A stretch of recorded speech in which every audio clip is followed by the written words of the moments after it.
¿Podrían, por favor, confirmarme si se me escucha? Buenas noches. ¿Se me escucha, por favor? Buenas noches, se le escucha un poco entrecortado. Muy bajo se escucha. Buenas noches, maestro. Buenas noches. Es un gusto hablar con ustedes esta noche y poder traer un nuevo tema que tiene que ver hoy en día con lo que está pasando el día a día en nuestro país. La ética y la corrupción en la gestión pública es un tema muy determinante, ya que de ello depende la imagen que tenemos como servidores públicos. He segmentado la clase del día de hoy en dos partes, de forma tal que podamos todos entender cuál es la secuencia de la clase. La unidad 1 vamos a tocar el tema de ética y moral. Y la unidad 2 vamos a ver el tema de corrupción. Ambos temas están ligados muy estrechamente. Vamos a desarrollar el tema, por favor. Cualquier consulta, cualquier comentario, con toda confianza me pueden interrumpir en cualquier momento, porque más allá de una clase, es un tema de análisis político, nacional, de proyección social, de ética, de moral. Entonces es importante que podamos tener claramente la situación en la cual nos encontramos desde donde tú trabajas, desde donde tú estás. ¿Ok? Bien. Siempre hemos escuchado algunas frases como que hay que obrar éticamente, ¿no? Siempre lo hemos escuchado en los pasillos de un trabajo, en algún lugar. También hemos oído que el bien debe ser hecho y el mal evitado. Pero, ¿será cierto esto que hacemos? O de pronto, por ética, debo hacer lo que me dicta mi conciencia.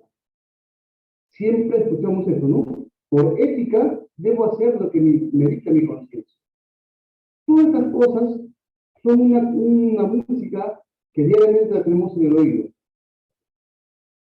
pero que dista mucho del quehacer diario. Vamos a ver un video y después le voy a pedir comentarios a ustedes. Soborno, coima, colusión, malversación, tráfico de influencias, cohecho, peculado.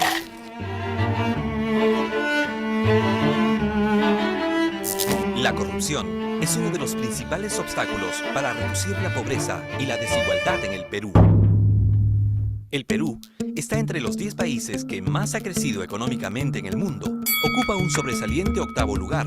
Las condiciones están dadas para sacar a más peruanos de la pobreza en menos tiempo.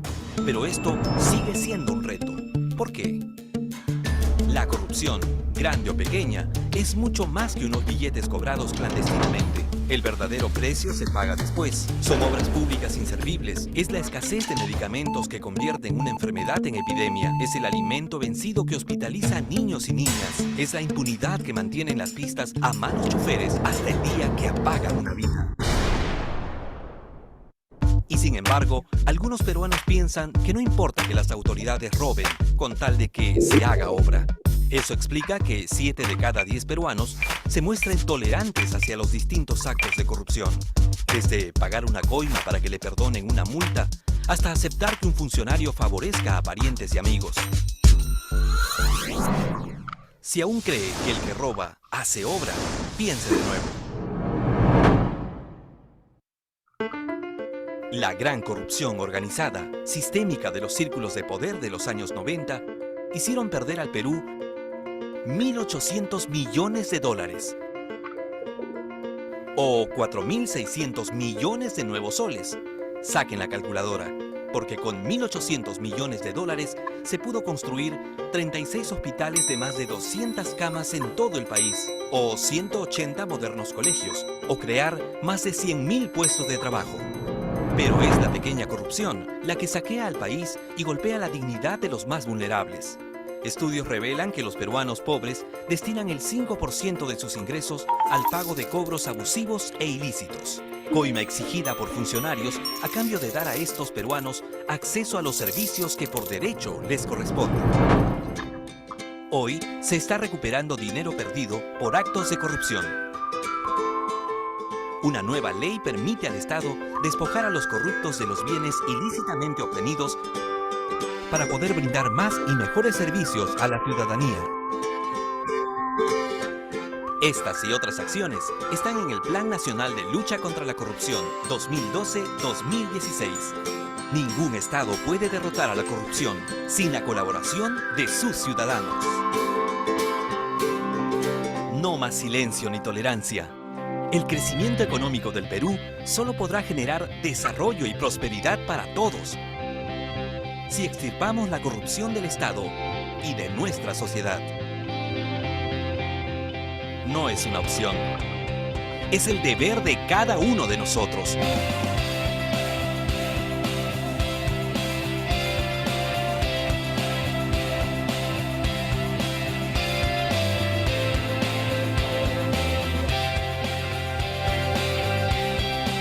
Construyamos un Perú con integridad. Bien, quisiera comentarios sobre lo que acabamos de ver, por favor.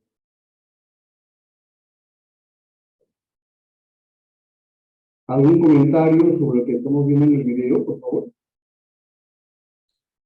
Bueno, sí. Habla el señor Berlín. Buenas noches, Berlín. Buenas noches ante todo con todos. Este tema de la ética, moral, corrupción, en realidad va a ser un trabajo de generaciones, va a ser un trabajo generacional, porque esta enfermedad, llamémosle así, de valores, ya viene de mucho tiempo atrás y en donde se debería empezar a formar y a inculcar esos valores es en el seno familiar y en las instituciones educativas pues, que empiezan a moldear a todos los pobladores, ¿no? Ya sea inicial, primaria, secundaria. Pero lamentablemente esos valores se han perdido. Hay diversos factores. En realidad es un problema sociocultural que tiene diversos factores que han originado que caigamos en esto, ¿no? Yo conversaba a veces con unos compañeros de trabajo que reclamaban los gobernantes que tenemos y les decía algo muy simple. Le digo, miren señores, ¿qué hacen ustedes? Le digo así, conscientemente. ¿Qué es lo que hacen cuando, por ejemplo, encuentran un celular? Le digo, averiguan de quién es, llaman, preguntan o simplemente sacan el chip, lo apagan y se lo guardan. Ya, pongamos otro ejemplo, más común de repente. Soy un trabajador de una combi y si tengo la oportunidad de en cada pasaje, digamos, de ida y vuelta sacar 2, 3 soles, lo saco. Entonces le digo, esta misma persona, lamentablemente, a veces tienen la oportunidad de tener un puesto en un municipio, en otro lugar, entonces ya no van a poder llevarse sol, 2 soles, sino ya se llevan 50,000, 60,000. Esa misma gente llega a ser congresista, ya no se roban 50,000, 60,000, sino se roban 1,000,000. Esa misma gente llega a ser presidente, van a robarte millones. Entonces, somos productos de una sociedad. Entonces, ¿cómo pretendemos querer cambiar solamente con una elección o reclamando o solamente hablando de valores y principios, ¿no? Entonces, acá lo que debemos empezar es en el lugar donde tenemos, digamos, algo parecido al poder, donde tenemos influencia, ¿no? ¿Dónde es eso? En nuestro hogar. Entonces, todos deberíamos de repente partir de comenzar sembrando valores y aconsejando a nuestros hijos. Y seguramente que si nuestros familiares, nuestros vecinos ven los resultados, ellos lo van a hacer, porque querer imponerles o querer enseñarles a otras personas es más difícil. Bueno, eso sería lo que tengo que comentar.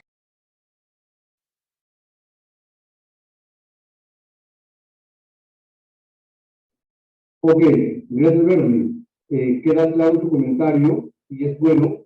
Comentarles antes, por un tema que sale de contexto en este momento, estaba programado para el día de hoy el módulo 7 con el ponente que tiene que ver el PPR 068, pero por temas que está pasando de coyuntura actual, hay inconvenientes. Es por ello que yo estoy en mi oficina, pero he podido iniciar ya el módulo 8. Entonces la secuencia va a ser la siguiente. El día de hoy tocamos el módulo 8. El día domingo hago la evaluación de este módulo. Y el viernes y sábado tocaría al módulo del PPR 068. Con eso estaremos terminando el diplomado en todos sus módulos. ¿Correcto? Únicamente para que podamos tener claro. Y al final de esa clase vamos a tomar la evaluación del módulo 4. Se quedó pendiente y se programó para el día de hoy. Esta contingencia, comentarles también que yo evalúo mucho la intervención oral de cada uno de ustedes. Por ello es que esto es más que una clase, un conversatorio o un foro abierto. ¿Algún comentario adicional, por favor, de alguna otra persona?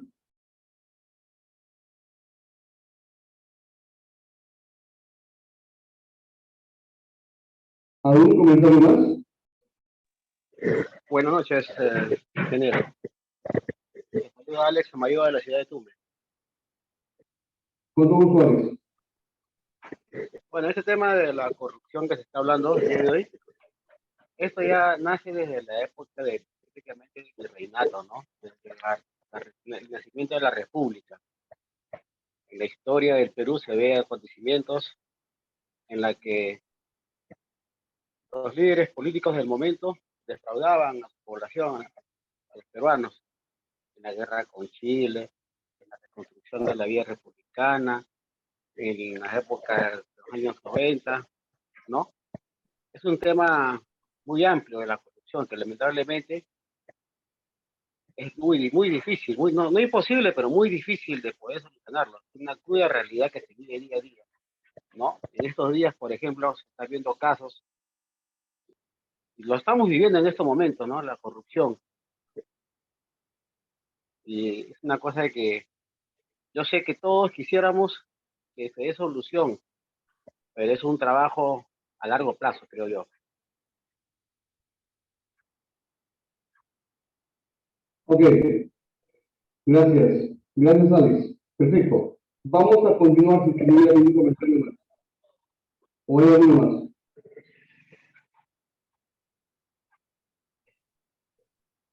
Cuando hablamos de ética, vamos a situarnos en dos partes. La ética como tal y la moral. Muchos creemos que es lo mismo, pero son diametralmente opuestos. La ética tiene que ver con la conducta, tiene que ver con la filosofía moral, con conceptos, ideas, teorías, que nos dan un sentido a la vida. Hay un micrófono prendido. Ok.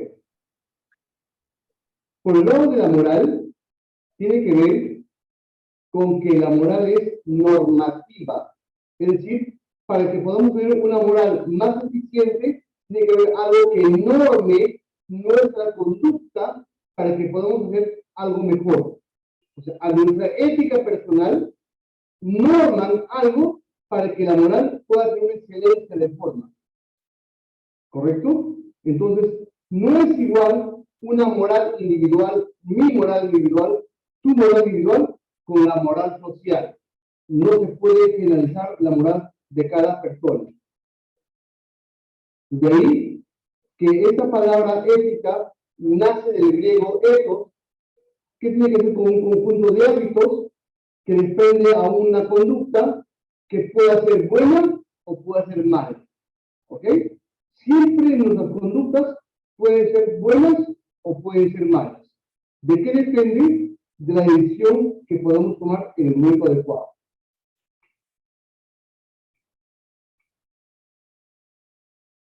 Cuando estamos en el trabajo, haciendo cualquier labor cotidiana, siempre suele pasar el tema de la moral y de la ética.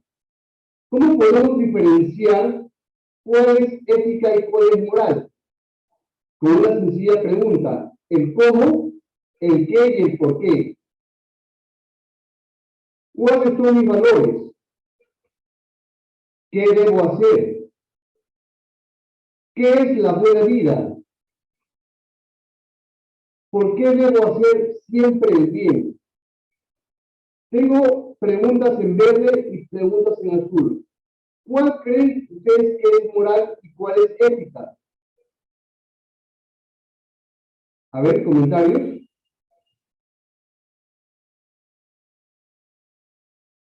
¿Cuál es moral y cuál es ética?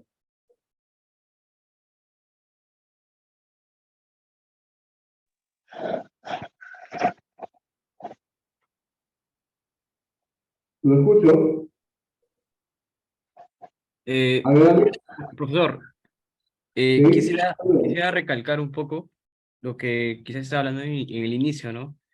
La ética se le conoce como la reflexión al mundo cognitivo, ¿es así? Para poder identificar quizás los valores, ¿no? Por ejemplo, son los puentes de entendimiento que se dan quizás en las sociedades, ¿no? Multiculturales. Por otra parte, la moral se concreta en las normas del comportamiento y que lo aplicamos en la vida cotidiana. ¿Es así? Saludar, el ayudar.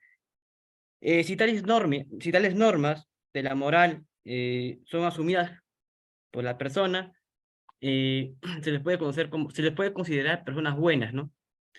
Y quizás de esta manera logran la felicidad moralmente. Pero si en determinado caso estas normas que se establecen justamente dentro de la convivencia, ya sea en un estado o en la misma familia, la persona puede vivir en opresión, o sea, puede vivir no cómodamente. Entonces yo pienso que, de acuerdo a lo que usted está preguntando, la ética podría significar cuáles son mis valores, qué debo hacer y qué debo hacer, ¿no? En cambio, la moral es qué es la buena vida o por qué debo hacer el bien. ¿Podría ser eso la respuesta, profesor? ¿Para ti qué es ética? ¿Lo verde o lo azul? John, ¿para ti qué es ética? ¿Lo verde o lo azul?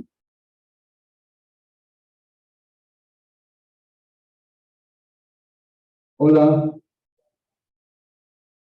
Creo que se fue John. La Bien. ética son los valores, profesor. La ética tiene que ver bastante con los valores. Ok, pero en la imagen, lo de azul o lo de verde es ética. El color verde para mí serían los valores, ¿no? Porque hablan de los valores, ¿no? La ética son el color verde para mí. Para mí. La ética es Catedrático, el color verde para ti. catedrático, Sí. buenas noches. Buenas noches. Esto ya viene ya en un conversatorio desde la que estuve en pregrado. Detalla que la ética es el comportamiento profesional dentro del marco de desarrollo de actividades, ¿no? Y una vez nuestro profesor nos detalló lo siguiente, ¿no? ¿Cuál sería la característica con la que alimentes a tu familia con el dinero bienvenido, ¿no? A mi entender, la ética es el azul. Ok, Carlos, gracias. Bien, ambos comentarios son muy buenos. Yo no quiero ahondar en el tema de conceptos o etimología, porque quiero ir más a la parte práctica. ¿Ok? La parte verde es la moral. ¿Cuáles son mis valores? Los valores siempre van a hablar de la moral, siempre. Y la moral, recordemos que es subjetiva. En cambio, la ética es objetiva. Esa es la gran diferencia entre la ética y la moral. La ética siempre es objetiva, por tanto no permite mayor subjetividad. ¿Es o no es? No hay más, ¿correcto? Entonces, vayamos viendo cómo estamos, en qué lugar estamos, qué nos falta fortalecer. Pero más allá de eso, vamos a desarrollar el tema. El hecho de convivir diariamente con diferentes tipos de personas en la parte laboral, en la vida social, en el entorno familiar, hace y mostramos diariamente nuestra ética. Porque cuando estamos desde un saludo, desde un asiento, de mi forma nuestra ética. Siempre está presente en la conducta y práctica diaria. Una buena práctica, una buena forma de tener ética laboral es leer el correo todos los días. Una buena práctica y una buena forma de ética es responder las llamadas que no pudimos responder porque estábamos en reunión o estábamos haciendo algo importante. Esas pequeñas cosas forman parte de la ética. La ética es decirle no a aquello que me quieren imponer laboralmente, porque hay normas ya establecidas que determinan mi función laboral, que más adelante lo vamos a ver. Recuerden que nuestra ética afecta en forma directa o indirecta a otros. Cuando vamos a una entidad pública, tenemos un banco de la nación y somos maltratados con no saludo o espérese de forma déspota, no solamente está la parte moral de la persona, sino también está la parte ética, porque es la parte conductiva, la parte objetiva de la persona como tal. Y todo servidor público, ustedes y yo, tenemos la responsabilidad de tener la ética siempre arriba, siempre, al margen de las situaciones. Ya que eso nos permite una exigencia diaria, es saber cómo estamos el día a día en forma de atención al ciudadano, de atención al usuario, de atención con las personas que nos rodean. Entonces, cuando hablamos de ética moral, automáticamente hablamos de corrupción. Para ello, en la imagen hay una pirámide que la parte en rojo es la base de una promoción de la ética de valores, que en toda entidad pública debe ser siempre la base de su recurso humano, que es el más preciado, que somos nosotros. ¿Correcto? Entonces, la base para que los sistemas, los procedimientos, los flujos ya establecidos o diseñados puedan funcionar en forma correcta, la base la tenemos nosotros, con nuestra ética y con nuestra moral. La moral que viene de casa, que viene desde muy pequeño, y la ética que se va formando. Pero a esto se le añade las reformas administrativas de transparencia. En cada entidad donde estamos trabajando, tenemos directivas o normas que hablan de nuestra conducta transparente, ¿no? Lavado de activos, simplificación normativa, no coheso, hay un montón de cosas que podemos tener. Esto ya viene como una segunda parte. Pero si a todas las dos primeras, a la parte en plomo o a la parte en rojo, obviamos, automáticamente se convierte en un acto punitivo, que ya tiene sanción, porque se convierte en falta. Entonces, no debemos llegar a la cúspide de esta pirámide. Procuremos siempre mantenernos entre lo rojo y lo plomo, en este gráfico, básicamente, ¿no? En este gráfico. ¿Por qué? Porque es ahí donde estamos en la forma correcta. Pero si ya pasamos a la parte punitiva, convirtiendo en un acto, estamos sujetos a una sanción. Más adelante vamos a desarrollar el tema de corrupción, que a mí me apasiona mucho. Trabajo en la Secretaría de Gestión Pública y para mí el desarrollar todos los días diferentes formas de cómo parar ciertas cosas es un quehacer diario en el equipo que tenemos. Y con todo lo que tenemos arriba, en la parte política de todo, estamos al medio viendo qué hacer técnicamente, lo cual es un trabajo bastante arduo. Hasta hace poco hemos tenido un premier, luego otro premier y luego otro premier, y cada quien con una idea diferente. más pensando en la parte política, en la parte personal, que en la parte de la sociedad. Porque como técnicos que somos, nos corresponde poder plasmar lo que hemos aprendido en la universidad y en la vida práctica laboral. En bien de los ciudadanos. Por eso somos servidores públicos, porque estamos al servicio de ellos. No es idea que nos sirvamos de ellos. Digamos. Entonces, ¿cómo entender la ética? Malo, bueno, correcto, incorrecto, obligatorio, permitido. Ponle el adjetivo que mejor te parece, pero sabemos exactamente que podemos determinar en varias partes. La ética privada hace de nosotros. Yo tengo una ética privada, que manejo al concepto mío, en función a lo que me rodea, que es mi imagen, que es tu imagen. La ética pública, ¿no? En el lugar donde nos desarrollamos. Y la ética hace una iniciativa que tiene que ver una vinculación directa entre tú y las normas que están en tu entidad pública. Entonces se va armando la forma de uno a la sociedad y a la parte en tu vida laboral. Eso hace tu vida ética en forma diaria. Recordamos o tengamos siempre presente que si se pierde el sentido social de servicio, estamos perdiendo el tema de la ética. Ojo, el sentido social de servicio. Y el servicio tiene que ver con la amabilidad, con la atención, con la cortesía, que viene del lado de la moral. Pero la ética viene de la parte normativa. Entonces, siempre va al servicio social. Si hablamos de normas, hablamos de la 27815, que es la ley de código de ética. ¿Ok? La aplicación, ¿quiénes están comprendidos en esta ley? A todo empleado público, donde estamos nosotros, ya sea funcionario o ya sea servidor público,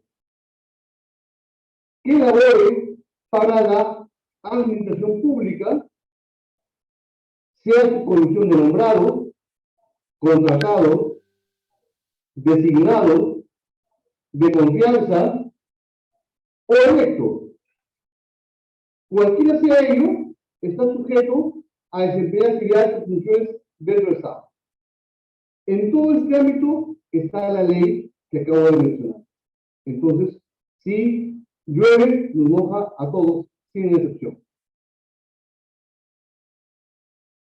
Cuando hablamos de ética en la función pública, estamos hablando netamente de cuál es mi comportamiento normativo dentro del Estado, dentro de mi trabajo. Cuando escuchamos que dicen, ese es un ratero, es un ladrón, se llevó a, me estafó, me extorsionó, me pidió coima, ¿podrá tener ese servidor público ética? ¿Podrá tener buena imagen en un servidor público? No creo. La mejor forma de medir cómo estamos yendo en nuestra vida laboral es cuántos procesos administrativos tenemos o cuántas denuncias tenemos. Hay algunas que son injustas, hay algunas que nos han hecho porque únicamente son oposición, pero las que realmente tienen causa será porque algo malo estamos haciendo. Ahora, el hecho de que no tenga ninguna denuncia, ninguna sanción, no implica que sea un santo. De pronto soy una persona que no hace nada, y al no hacer nada, pues no tengo ninguna sanción.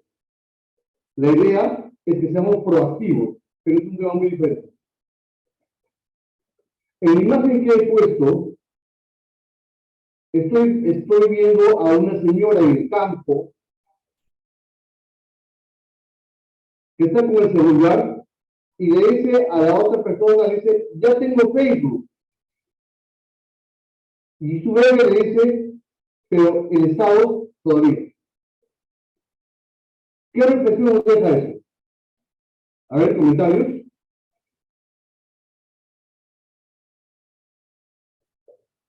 Comentario, por favor. Todo comentario es con nota.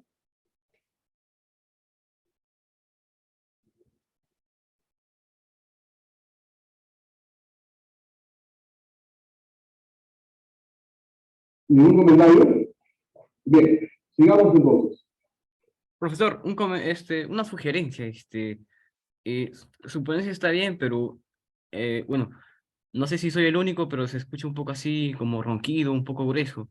No sé si usted podría entrar al Zoom, pero por el celular también, y quizás por ahí hablar, quizás le sea un poquito más nítido la voz, y solamente la computadora sería para pasar las diapositivas, para poder, quizás un poco entenderlo. A Discúlpeme. ver, voy a tomar en cuenta tu sugerencia. Dame un minuto para que pueda afinar esto. Gracias.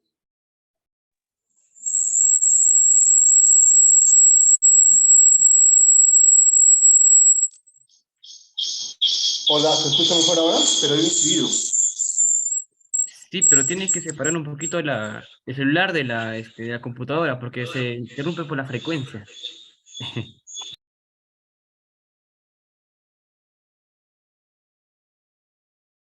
Pero sí se le escuchaba un poquito mejor, profesor, por si acaso.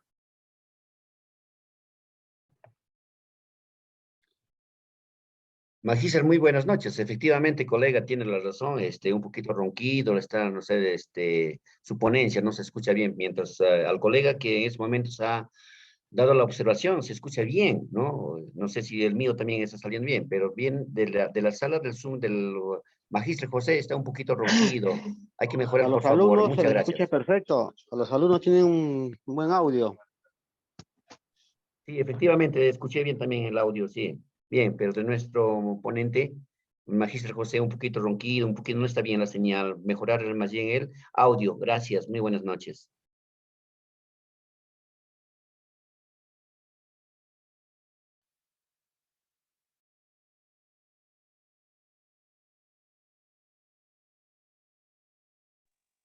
¿Se escucha mejor ahora, señores? ¿Se escucha mejor ahora? Sí, Se sí, sí, escucha ahora mejor, sí, pero ahora tiene sí. que Se lo oye separarse el equipo de la mejor. computadora. Con un eco.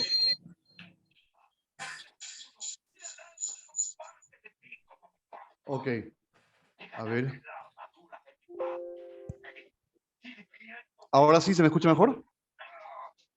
Sí. Sí, Sí, y se se lo escucha oye mejor. mejor. Ahora sí, Perfecto. mejor. Ahora sí. Mil Hemos superado. disculpas por todo el problema que es del audio. Estoy en la oficina del trabajo, así que... Bien, vamos a retomar entonces. Muy Yo bien, pensé que está se me genial, escuchaba genial. mejor. Genial, Magíster José. Muy buenas noches. Adelante. Gracias. Ahora sí se le escucha muy bien. He sentido todos los palos en la espalda, pero bueno, ahí está. Aún se entiende. Bien, nos quedamos, me parece, acá.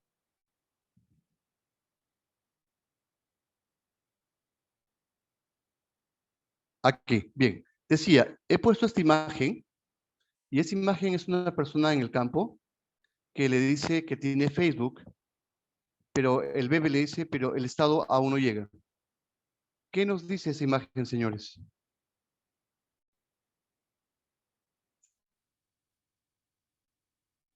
Hola.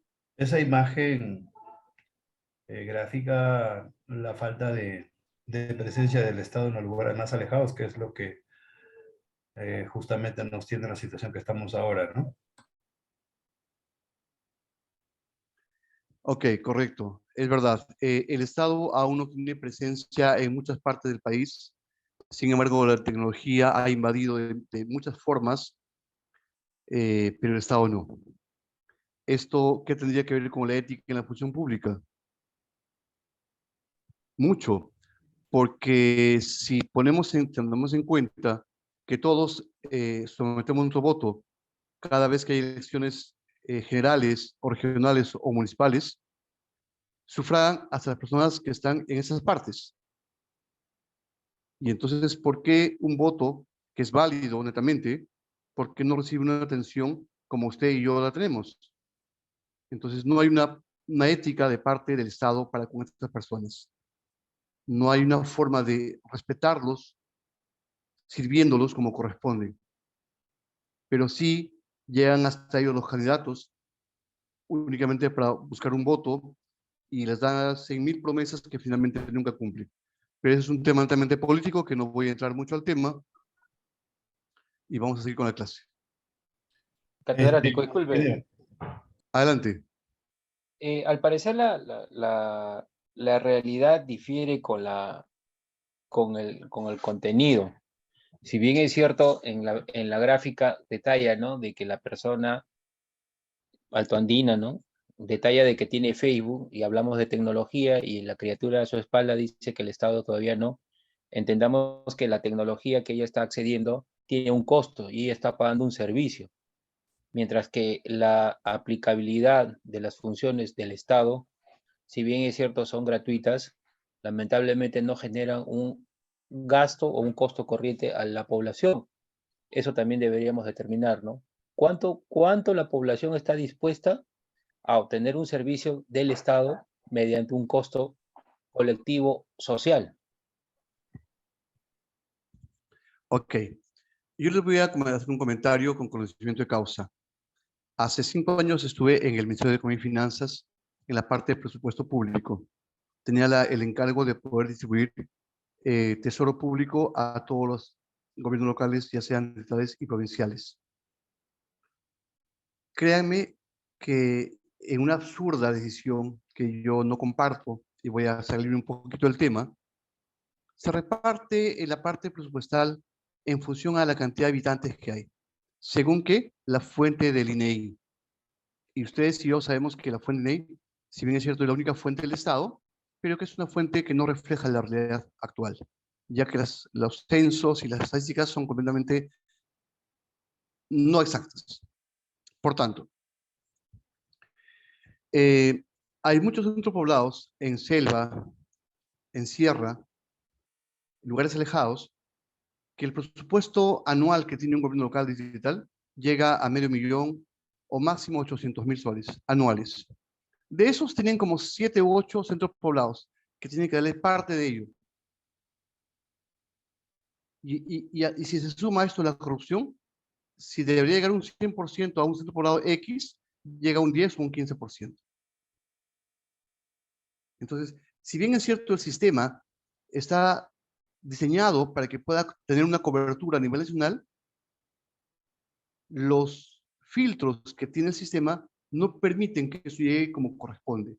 De ahí a que, por ejemplo, esta persona que tiene una telefonía celular de una empresa particular, ¿no?, que pone una antena con un permiso del Estado en cualquier parte del Perú y ya tiene señal, pero es una parte privada. Esta persona no paga autoalugo, esta persona no paga servicios de vidrios, no paga de repente ni agua ni luz. Por tanto, el Estado no está presente, no tiene agua ni desagüe. En el Perú, señores, existen 5.500 centros poblados sin agua y desagüe. 5.500 desde hace 8 años. Uno va a la PNCR, que es una jurisdicción de vivienda, y encuentra un montón de expedientes de centros poblados que están pidiendo lo mismo. Y necesitan 12.000 centros poblados con instalación de agua y desagüe precarias, que han sido instaladas, pero que finalmente al año o año y medio han claudicado, se han malogrado. Todo eso se va convirtiendo en un tema de que te pongo la curita únicamente para saber que llegué hasta ahí y listo.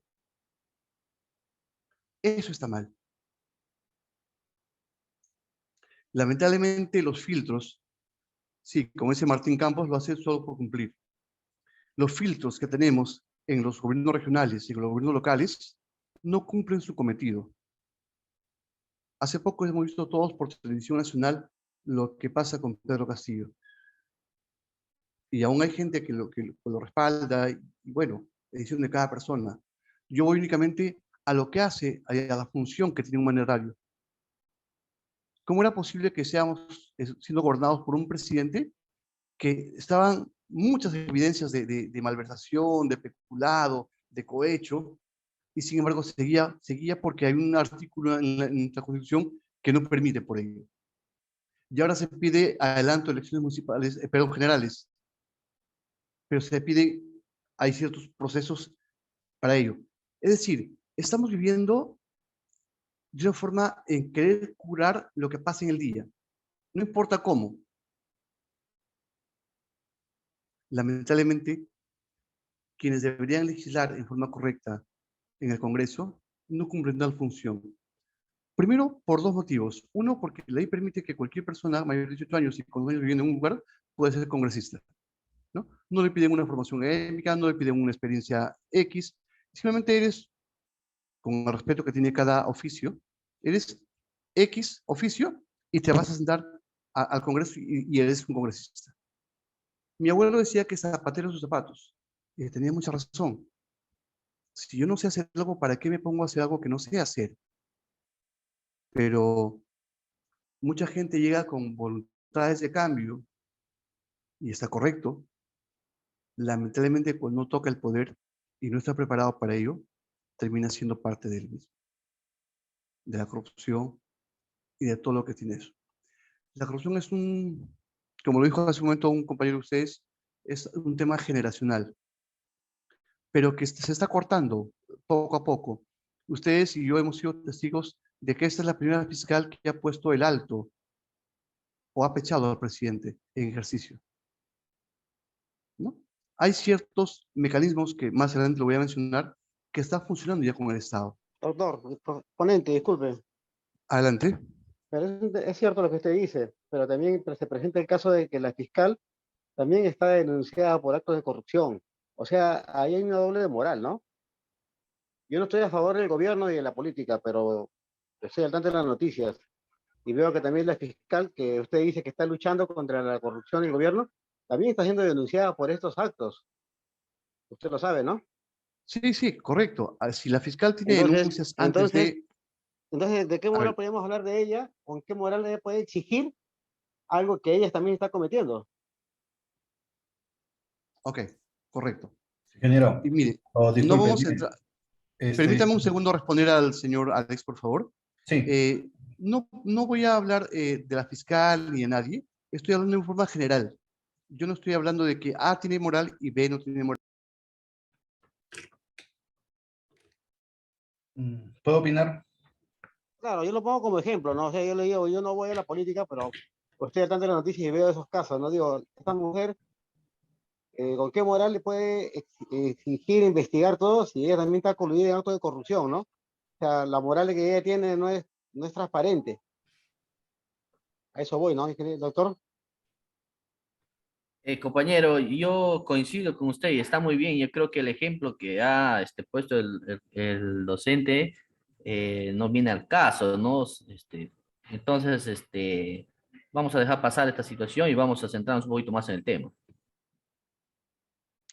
Gracias.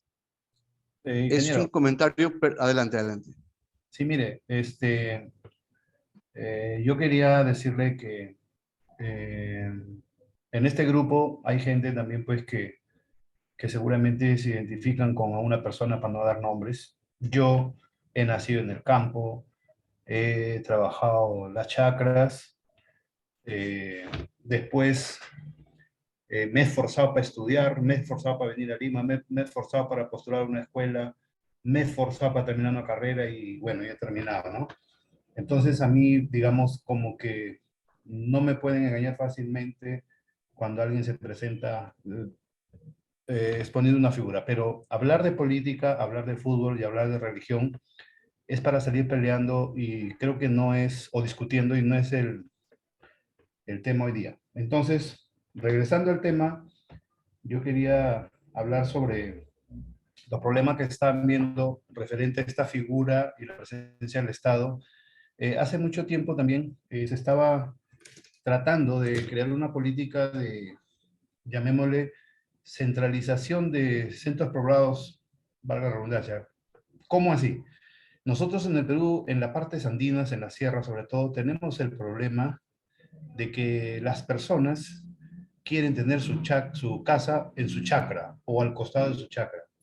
Y si nosotros vemos las experiencias de otros países, vemos que toda esa gente que tiene, digamos, que se dedica a la agricultura, tiene parcelas, chacras, etcétera, etcétera, se reúnen en lugares y ahí forman centros poblados o pequeñas ciudades donde le facilita al Estado darle los servicios básicos, ¿no? Darle el servicio básico de agua, luz, desagüe, hospital, colegios, todo. Y acá en el Perú, lamentablemente, eso no se puede hacer porque la idiosincrasia, las costumbres son otras, y eso también dificulta a veces que el Estado tenga presencia y llegue para poder dar los mejores servicios, ¿no? Porque es muy difícil estar dándole, por ejemplo, luz para 10 casitas acá, 15 casitas más allá, 2 casitas al costado del río, 6 casas en el cerro, otras 2 casas en un potrero, o sea, es difícil. Entonces, el Estado ahí también se le dificulta. Otra cosa más que yo, cuando tengo la oportunidad de conversar con personas que trabajan conmigo, que a veces piensan que uno se ha ganado lo que tiene así nomás, o que uno proviene de familias de dinero, y no, no es así, ¿no? Cuando les comento a veces que yo he usado jotas que caminar al campo, como que no me creen, pero yo les digo, mucha gente me dice, no, es que el Estado no da la oportunidad, el Estado no hace esto. Yo le digo, ¿usted cree que el Estado me dijo, oye, ¿sabes qué? Ven para acá, yo soy el Estado, yo te voy a dar esta oportunidad, ven, tú vas a hacer esto, porque yo como Estado te voy a ayudar? O sea, hay mucha gente también que está esperando que le den todo, y no es así. Si uno quiere tener algo, uno tiene que esforzarse, uno tiene que trabajar. Y hay muchos ejemplos acá de gente que ha venido de la sierra y no se hacen, digamos, los pobrecitos, o no se estigmatizan, no quieren que todo el mundo les tenga pena, o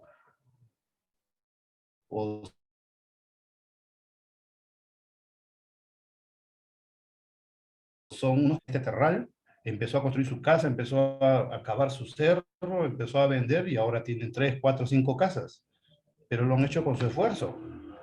En el mismo Gamarra, gente que ha salido de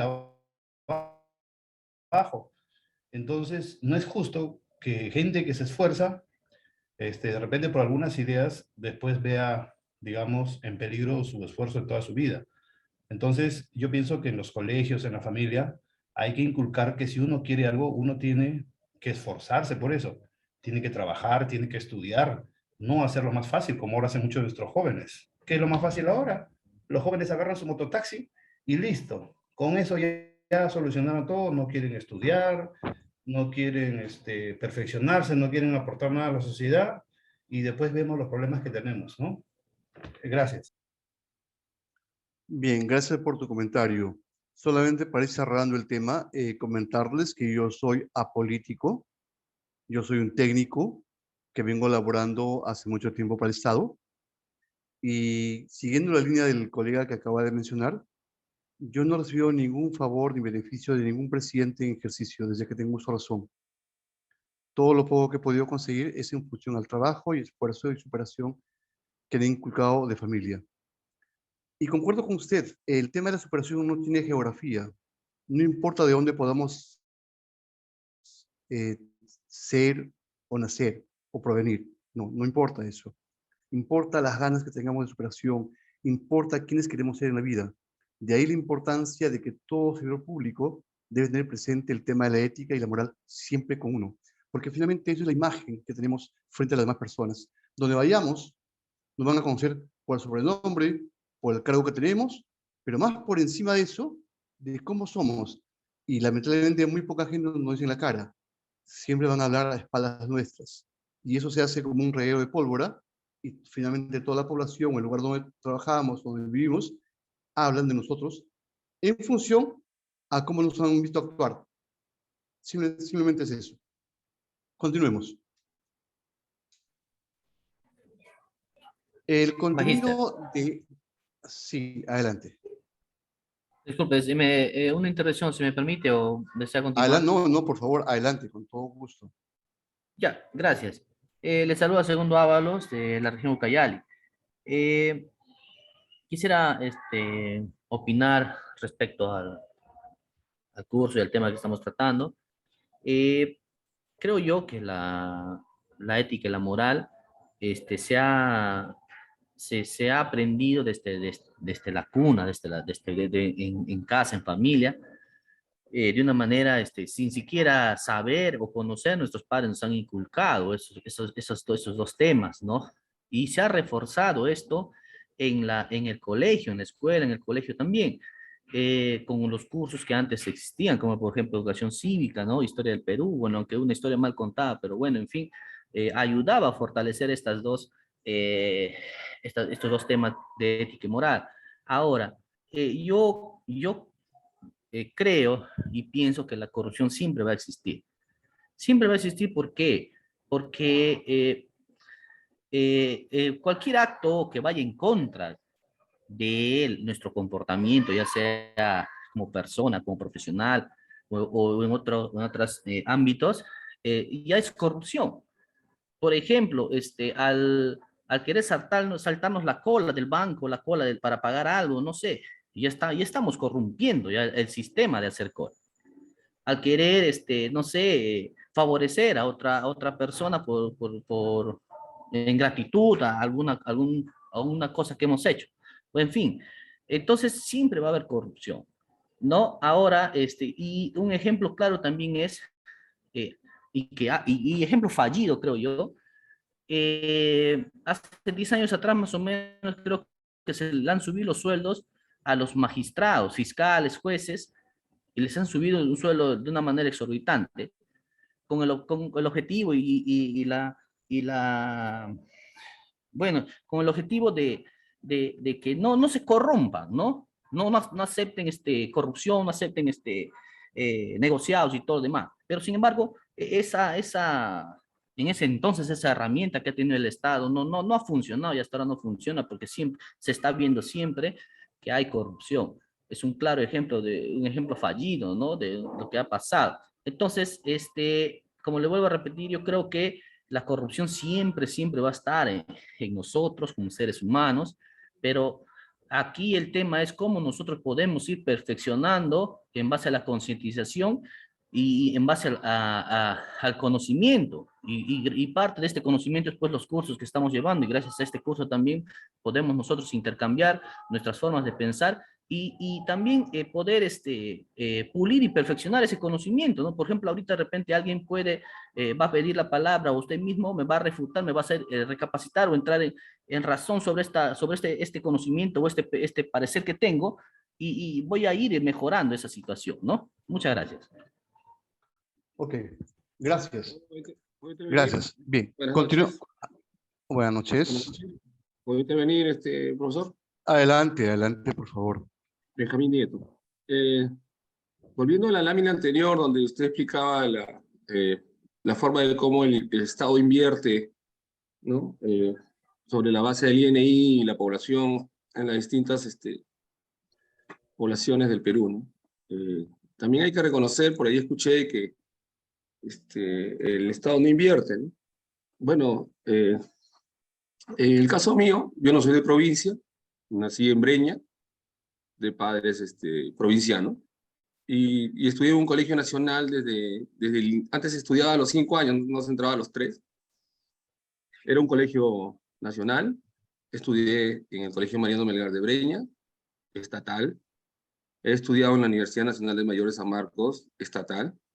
Entonces hay que reconocer de que el Estado también ha invertido en la educación. O sea, no es que, lógicamente, para los que viven en Lima es con mayor suerte, ¿no? Pero el Estado sí invierte en educación. Solamente es un comentario a lo que estamos conversando. Y bueno, y entre ética y corrupción, cuando vas al Poder Judicial no te denuncian por antiético, ¿no? O eres corrupto, y ese es por lo que te denuncian, ¿no? O sea, un poco que no, cuando vas al Poder Judicial no dices, yo soy ético, ¿no? Y en el Poder Judicial ninguna norma está basada en la ética, solo es en pruebas y hechos. Gracias. Correcto. Bien, solamente 2 temas para recalcar lo que acabas tú de comentar. Sí, es verdad. A mucha suerte las personas que han nacido en una capital, en Lima, o de repente en capital de un departamento. Pero uno cuando viaja por selva, sierra, puede ver hasta la fecha muchos niños caminando muchos tramos para que lleguen de su casita al colegio. Muchos kilómetros caminando, porque no hay un bus, no hay una combi que los pueda trasladar.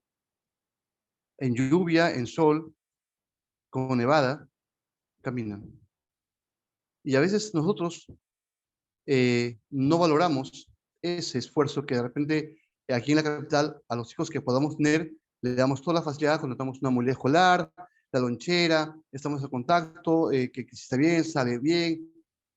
Hay diferencias en eso, y eso tiene que ver el Estado. Un colegio estatal de Lima debe ser tan igual que un colegio estatal de provincia.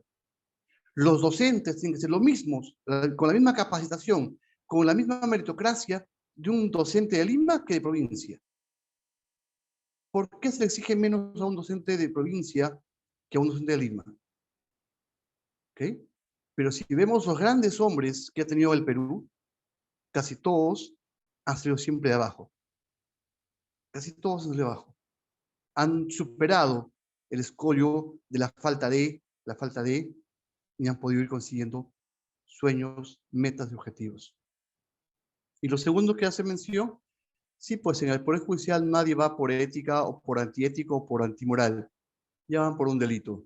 Y por eso en la pirámide tocábamos que ya la parte, la cima es la parte punitiva, ¿no? La parte penal, básicamente. La idea es no llegar ahí. ¿Me permiten seguir, por favor? Gracias. La ley que acabo de mencionar contiene tres cosas, que ahí justamente hemos adelantado el tema. Contiene principios, contiene deberes y a la vez contiene prohibiciones. Rápidamente vamos a tocar los tres temas. Yo no voy a tomar un examen escrito porque no es el estilo mío. El examen va a ser el día domingo, intervención oral de 5 minutos cada uno con la cámara prendida y el tema yo lo voy a dar al final de clase. ¿Ok? Principios. Todo empleado público debe cumplir con ellos. Su transgresión, ojo, su transgresión de este código de ética genera responsabilidades pasibles a sanción. Listo. Ok. Me van a dar principios, tengo deberes que cumplir y tengo prohibiciones que no debo hacerlas. Si yo incumplo con ello, estoy pasible a que pueda transgredir y sea responsable de algo. Veamos. En la función que todos estamos interconectados de una u otra forma. Tan igual es en la parte responsable de la ética o la moral. ¿Correcto? Voy a ir corriendo porque el tiempo se nos ha ido muy rápido.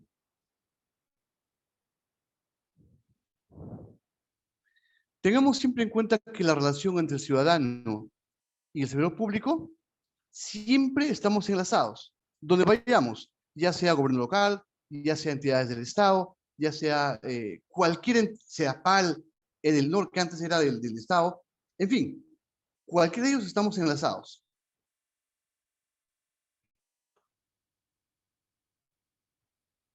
En la administración pública tenemos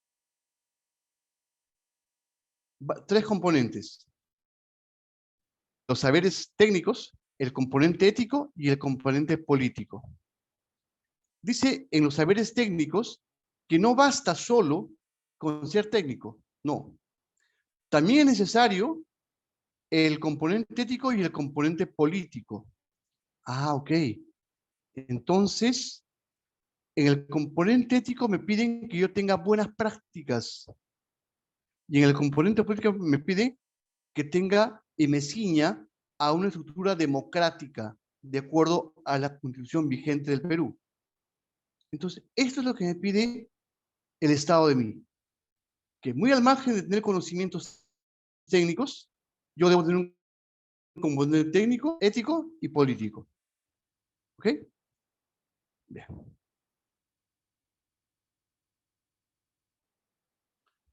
En la función pública, nosotros somos servidores públicos. Estamos diseñados para poder servir al ciudadano. Esto es en la ley 27815. Y tenemos una doble responsabilidad, como persona y como servidor público. Donde quiera que vayamos, sea cual fuese nuestro puesto de atención con ellos, primero somos personas y luego somos servidores públicos. O primero somos servidores públicos y luego somos personas. Sin importar el orden, es importante que tengamos una doble responsabilidad. Veamos los principios. Lealtad y obediencia. Ojo, lealtad y obediencia es un principio. El respeto es un principio. La probidad, el ser probos, es un principio. Eficiencia, idoneidad, veracidad, lealtad al Estado de Derecho, ser justo y tener equidad. Todo esto son principios que nos piden a todos nosotros. Perfecto. Si esa es la base en la cual yo debo manejarme, si ese es el campo en el cual yo debo correr, si ya tengo clarísima qué debo hacer, entonces ahora vienen mis deberes. ¿Y cuáles son mis deberes? Son solamente 6. Me pide que sea responsable con mi trabajo. Me pide que sea neutro. Ah, ok. Me pide que sea transparente. Me pide que sea discreto. Que mi ejercicio sea adecuado al cargo en el cual me ha encomendado. Y que haga un uso adecuado de los bienes que me han entregado en el trabajo para mi funcionamiento, para mi buen funcionamiento. Estos son mis deberes. La transgresión de cualquiera de ellos está sujeto a una sanción según la ley 27815. Yo veo esto y digo, pero qué simple, ¿no? Qué fácil es. Pero en la vida práctica no nos damos cuenta y a veces rompemos esto una y otra vez. Dejamos de ser responsables al llegar a destiempo, irnos antes de hora, quedarnos más horas de refrigerio, ir en estado etílico, faltar por razones que no sean de salud, nunca ser neutros, siempre estar del lado o del jefe o de alguien que tiene poder en el cual yo me beneficie. Nunca soy transparente porque veo mi beneficio personal. Menos soy discreto porque si veo que alguien ha hecho algo malo o simplemente lo señalo a escondidas, y si yo hice algo indebido, pues hago que nadie me vea. Y en cuanto a mi trabajo, si gusto lo hago de acuerdo al horario, a mi responsabilidad. Si tengo ganas, bien, si no, no. Si tengo buen ánimo, atiendo bien a las personas, y si no, no. Si me dan una computadora, un escritorio, puede haber días en que pueda usar la computadora para trabajos personales, para ver videos que no corresponden.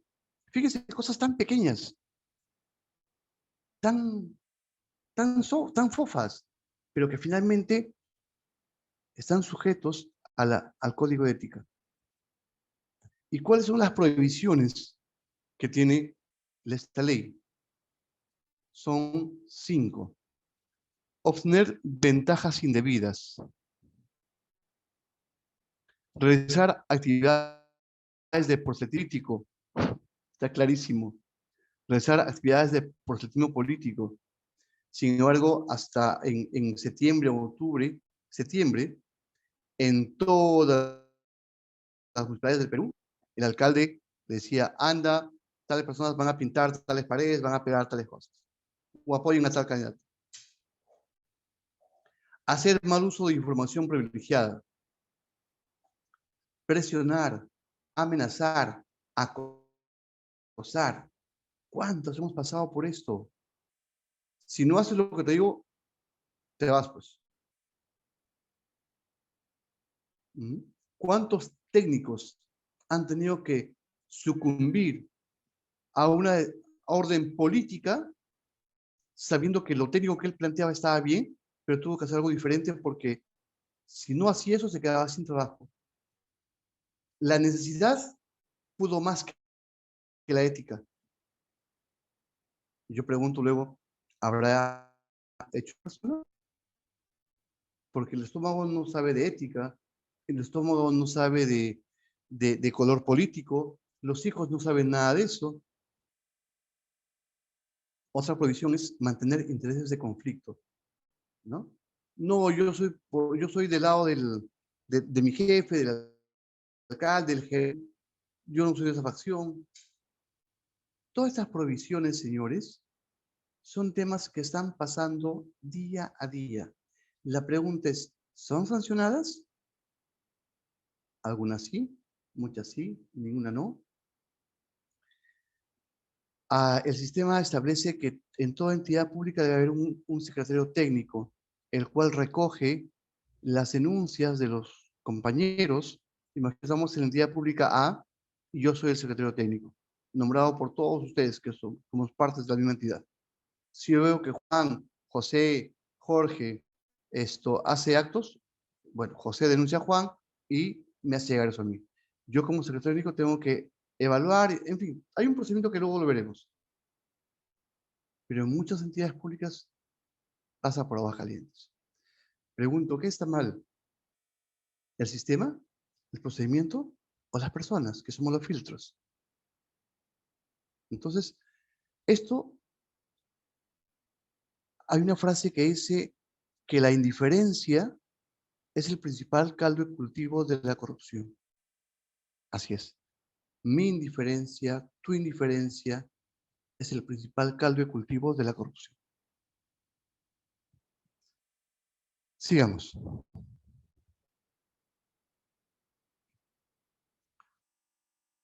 Aquí tengo varios, he disgregado cuáles son los principios de la ética en función pública, ¿no? Por ejemplo, voy a leer únicamente un ejemplo, porque en función a esto va a ser la exposición de ustedes el día domingo. Ustedes van a elegir ya sea un principio, ya sea un deber o ya sea una prohibición que esté pasando en tu centro de trabajo, que te esté tocando a ti, para que tú expongas qué está pasando y cuál sería la solución para ello. ¿Me explico? Ejemplo, si yo elijo el tema de respeto, entiendo que el respeto es la adecuada conducta hacia el respeto de la Constitución, las leyes, las normas internas de cada entidad pública, en fin. Y acá en amarillo pongo el ejemplo, ¿no? Dice, un ciudadano quechohablante, adulto mayor, acude a una sede de la defensa pública para realizar una consulta. Al exponer su caso, el defensor público, de mala gana, le pide que exponga, que se exprese en castellano, porque no lo entiende, lo que genera fastidio al ciudadano. Este ejemplo tiene que ver directamente con el respeto, ¿no? Se supone que si en ciertos lugares hay personas quechohablantes o que hablan diferentes lenguas de la zona, en el gobierno local deberían tener el tino de contratar personas que puedan manejar esos lenguajes para una mejor atención a todos los usuarios. ¿Correcto? Entonces, yo tengo como trabajo para el día domingo para ustedes en que ustedes elijan ya sea un principio, un deber o una prohibición, la expongan y digan, esto pasa en mi trabajo y esa es la solución que creo que debería darse. Puntualmente todo esto en 5 minutos. ¿Correcto? No voy a entrar a que pongan esto por escrito porque les va a generar tiempo y lo que menos tenemos ahora es tiempo. Eso sí, se va a evaluar si es improvisado, si únicamente se me ocurrió hablar de algo y en un momento no. Quiero escuchar claramente lo que cada uno de ustedes va a exponer. ¿Bien? ¿Alguna consulta al respecto? Magíster, muy buenas noches. Buenas noches. Compañeros, muy buenas noches. Es bastante importante lo que está exponiéndose en la ética de la función pública y cuando nos da el ejemplo, no sé si puede retirar el ejemplo. Fíjense de que cuando nosotros trabajamos en el área de gestión de riesgos de desastres, muchos de nosotros a veces cuando sabemos la necesidad del pueblo y las autoridades vienen pues no de las zonas altoandinas y nos hablan en quechua.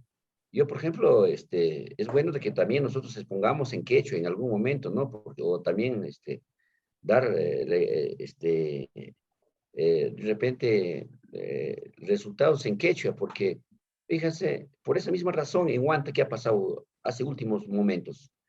En esta semana que pasó, tú sabes que el fiscal no le atendía bien a un quechua hablante. Y por esa misma razón la población se levantó. ¿Y qué pasa? De que esto genera un problema. Entonces, creemos de que sí, efectivamente, cuando hablamos de ética en la función pública, también, como dice, el respeto debe darse por parte de los profesionales que están en el área. Muchos de nosotros que estamos aquí, de repente trabajamos en el área de defensa civil o queremos ser nosotros o conocer más al fondo este tema de gestión de riesgos de desastres Y también, y cuando nosotros como profesionales vamos, trabajamos en el campo prácticamente. Y tenemos que nosotros orientarnos a escuchar el mensaje del poblador. Y gracias al pueblo, nosotros somos también. Y si no habría pueblo, si no habría por qué trabajar o por qué trabajar, no seríamos nada. Entonces, muchas gracias. Es decirle a usted de que sí, pues, no solamente adulto mayor, aquí hay muchos ciudadanos, por ejemplo, en el Brian de Chucampa, donde yo estoy, hay muchos ciudadanos, autoridades, que hecho hablantes, ¿no? Entonces, hay que entenderlo. Es muy importante. Muchas gracias. Es un comentario. Ok, muy amable, Santos. Bien, continuemos. Aquí en las láminas está básicamente todos los demás principios. Voy a pasarlas por un tema de tiempo, porque quiero ir a la unidad 2. Todo esto ya está subido en el aula virtual, cada quien para que pueda leerlo con tranquilidad ya en casa.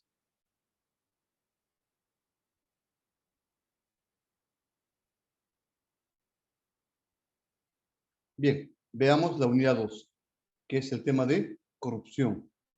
¿Correcto? La corrupción y la hipocresía no deberían ser productos inevitables de la democracia, como sin duda lo son hoy. Lo escribió hace mucho tiempo Mahatma Gandhi.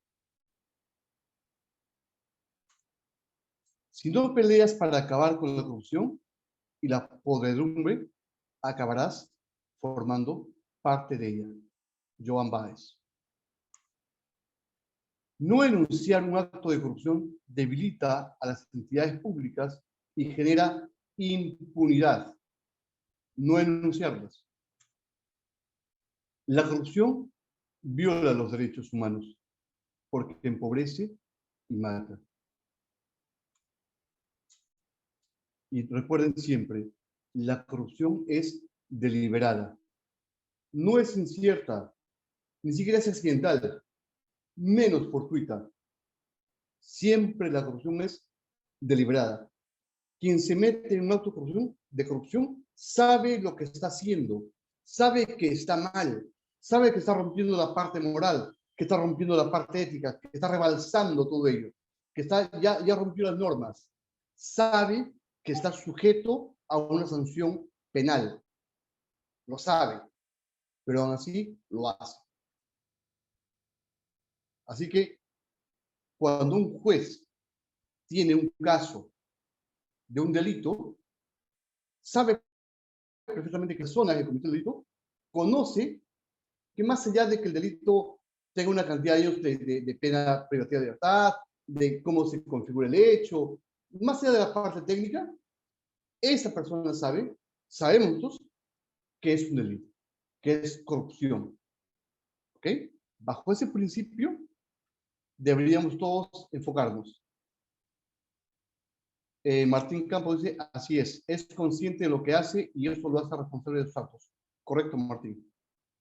Así que cuando hace un tiempo atrás, en el sismo de Ica, ocurrió y hubieron muchas donaciones, ¿cuántas donaciones se encontraron en las casas de algunos políticos?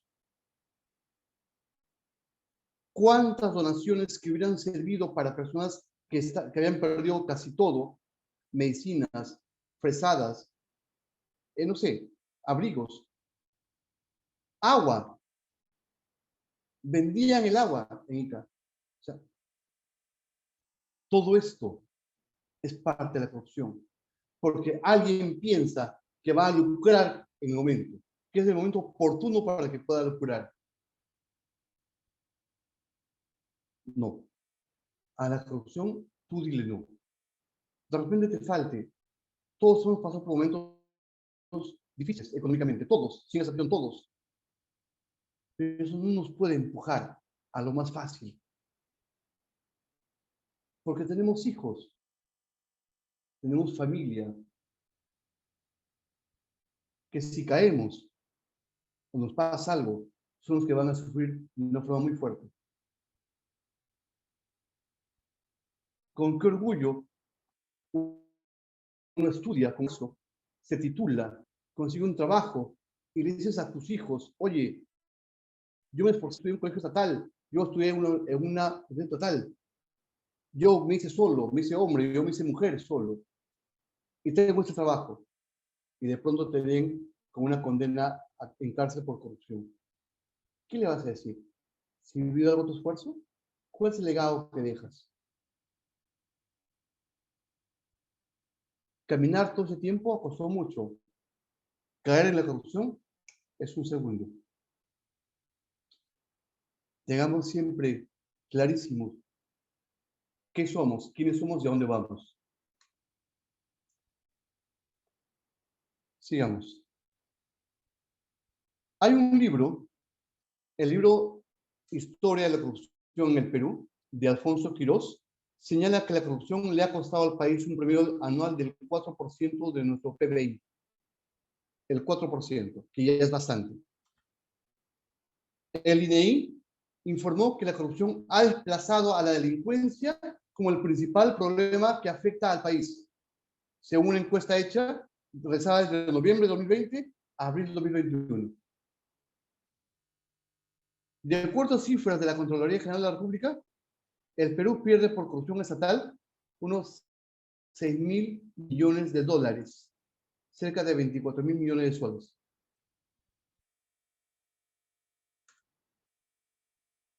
En un reciente informe, Defensoría del Pueblo advierte que la corrupción en el Perú está extendida por todo el territorio.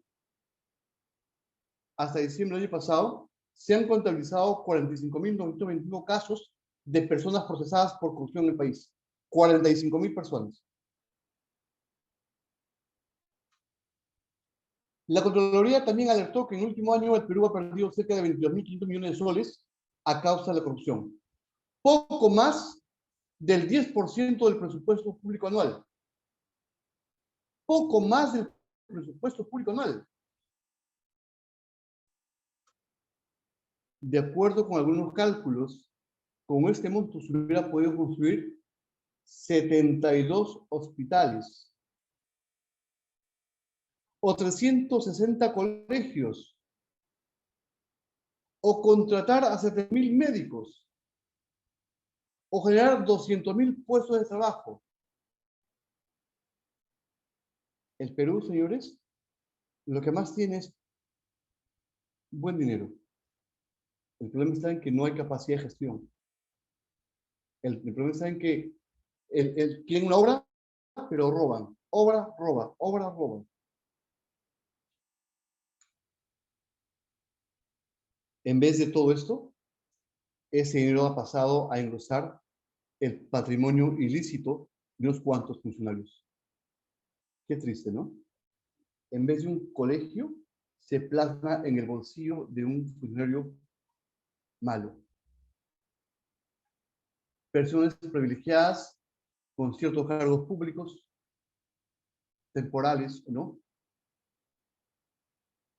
Pero lo más duro de todo esto, señores, es que eso que han robado estas personas, sea quien fuese, ingeniero, doctor, especialista, técnico, quien fuese, no le roba solamente al Estado, le roba a esos niños y niñas más pobres del país. A esa gente que necesita, a esa imagen que vemos de la señora que no llega al Estado.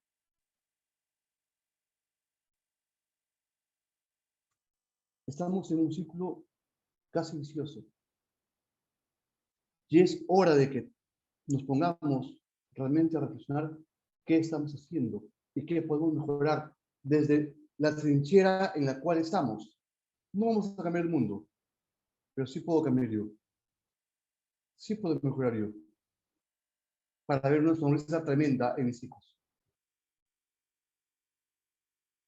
O para sentirme bien sabiendo que eso que no robé, de eso que de cuando fui cómplice y siguió su ruta normal, llega a la gente que tiene necesidades básicas, como salud y educación.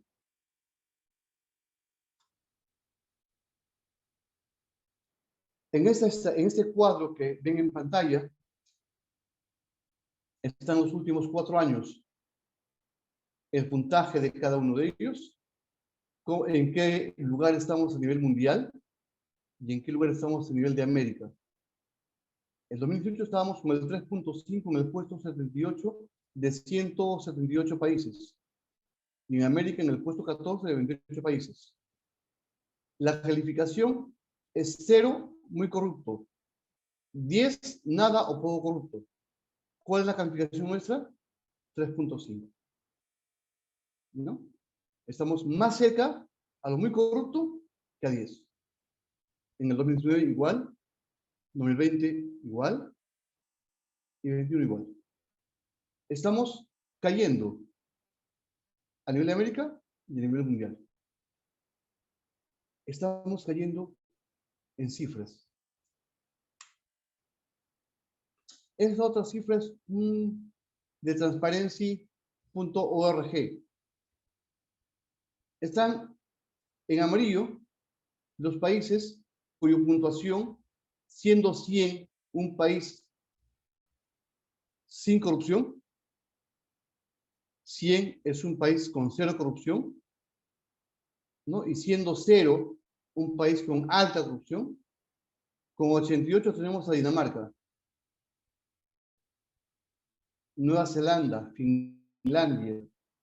La sorpresa de todo esto es que en el puesto 3, Singapur, que hace 10 años atrás era peor que el Perú. Tenía mucha más pobreza que el Perú. Su nivel de educación y salud eran paupérrimos. Y hoy Singapur está ahí, con menos recursos que el Perú. Luego veremos por qué. ¿Y dónde está nuestro amado Perú? Aquí estamos, ¿no? Con 38.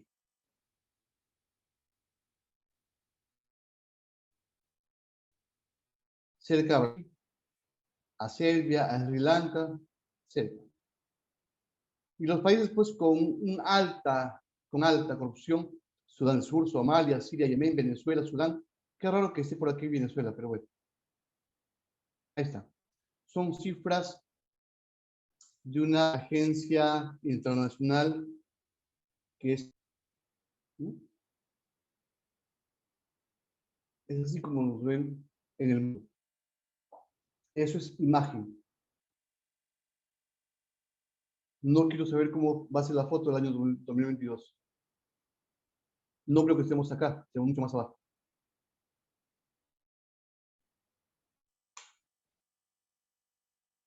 Aquí puse los scores que están mejorando. Canadá, Uruguay. Uruguay en Sudamérica es el país con menos corrupción en Sudamérica, encima de Estados Unidos que pertenecen a Norteamérica, y Chile, ¿no? Que al 2020 estaba ahí. Ahora, a pesar de todos los problemas que tiene Chile, hay cosas de ética que ellos tienen muy marcados, pero muy marcados. Caso opuesto está cayendo Nicaragua, Haití, y bueno, Venezuela ya va en caída libre. Ya lo dije, países con alta puntuación, está Dinamarca, Nueva Zelanda, Finlandia, Singapur, Suecia y Suiza. Todos europeos, con excepción de Singapur. Y casi todos países donde hay un friaje muy fuerte, ¿no? Excepto Singapur. Donde la educación en esos países es buenísima. En Dinamarca, Nueva Zelanda, Suecia, Suiza. Donde no hay tareas.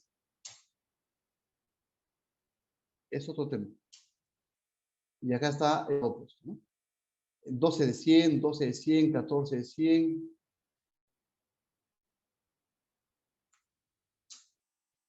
Están mejorando. Grecia, Birmania, Ecuador están mejorando en cuanto al tema de corrupción.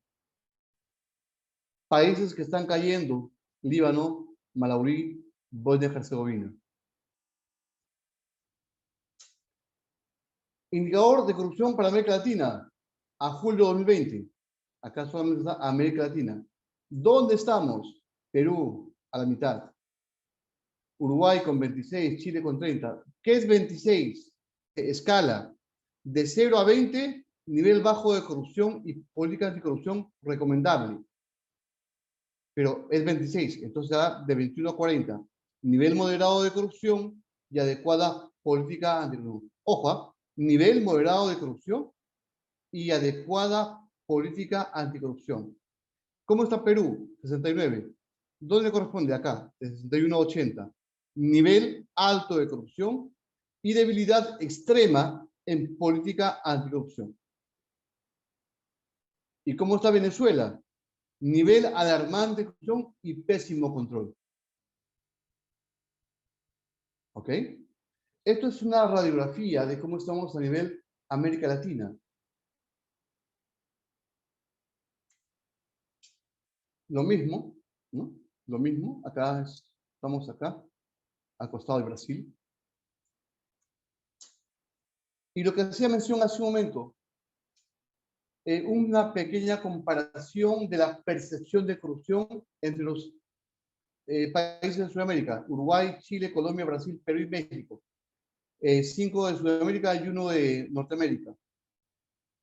A ver, los colores están ahí: el rosado Uruguay, el plomo Chile, menos plomo Colombia, más bajo plomo Brasil, rojo Perú.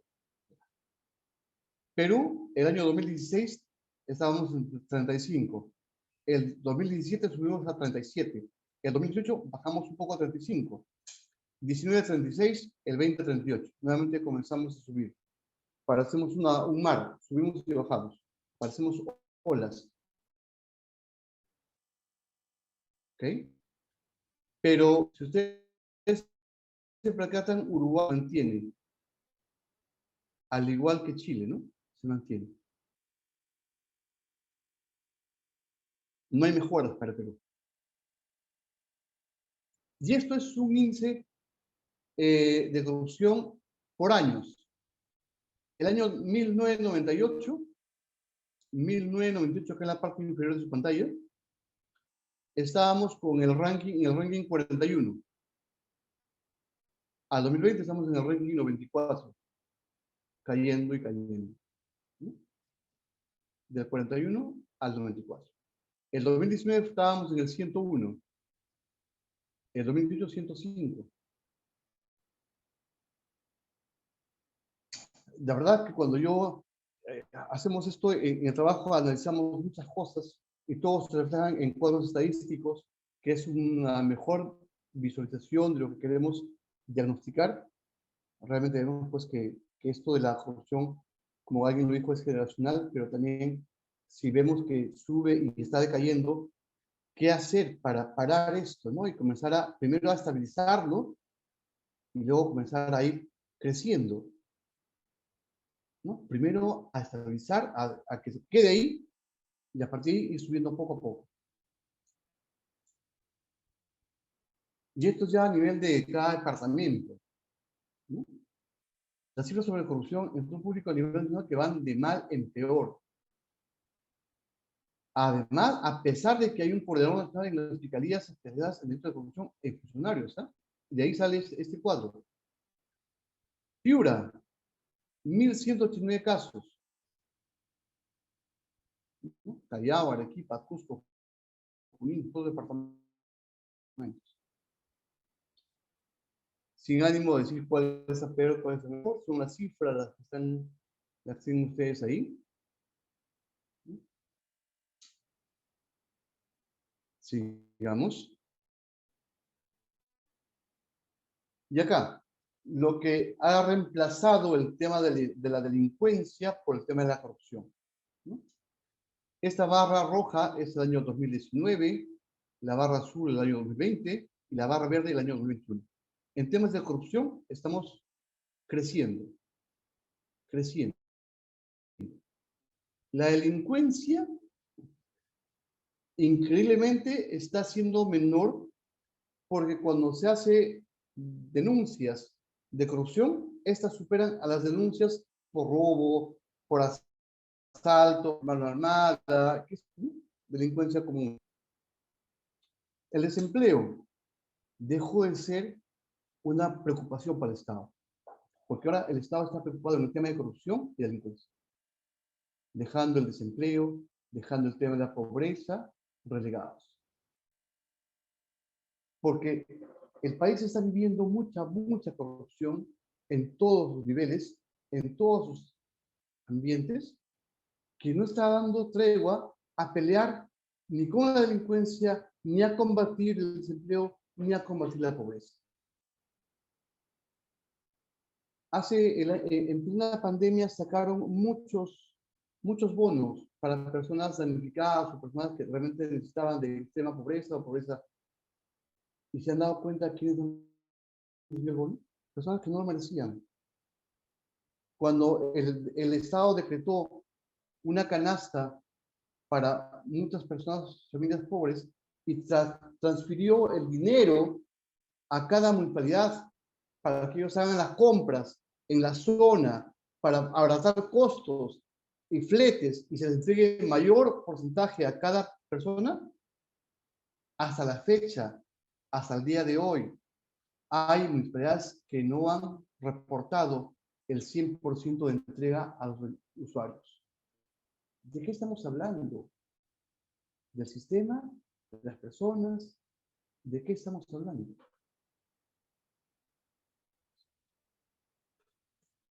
Alguien me decía, ¿qué hacer frente a todo esto, no?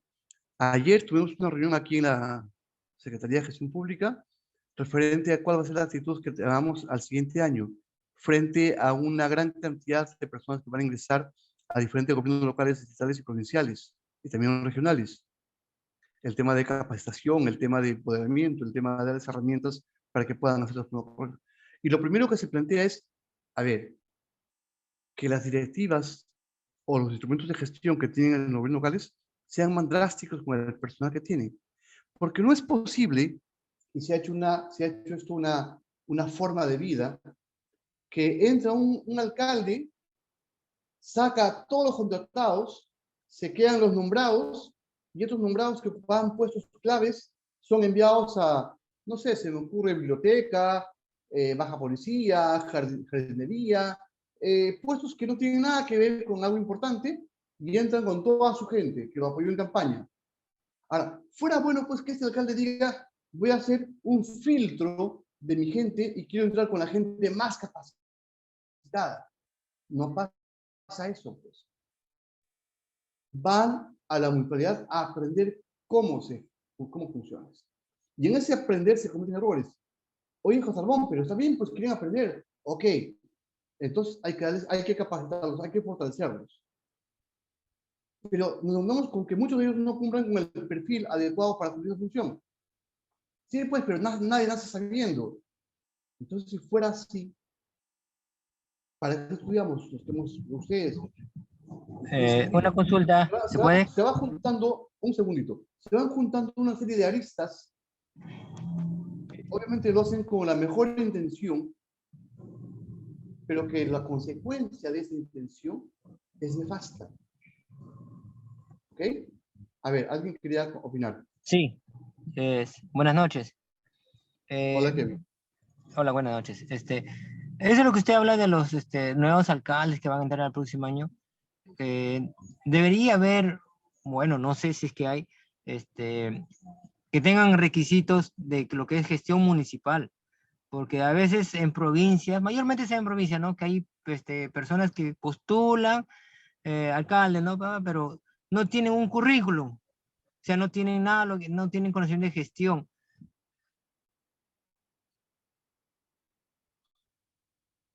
Ok, gracias por tu comentario, Kevin. Sí, eso pasa.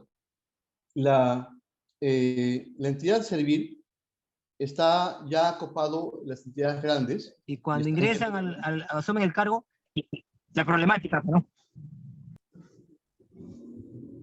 ¿Aló? Ok, Kevin. Sí, Kevin. ¿Terminaste o continúas? Hola, Kevin. Hola. Bueno, parece que se perdió. Bien, continuemos entonces. ¿Algún otro comentario para continuar? Bien, sigamos.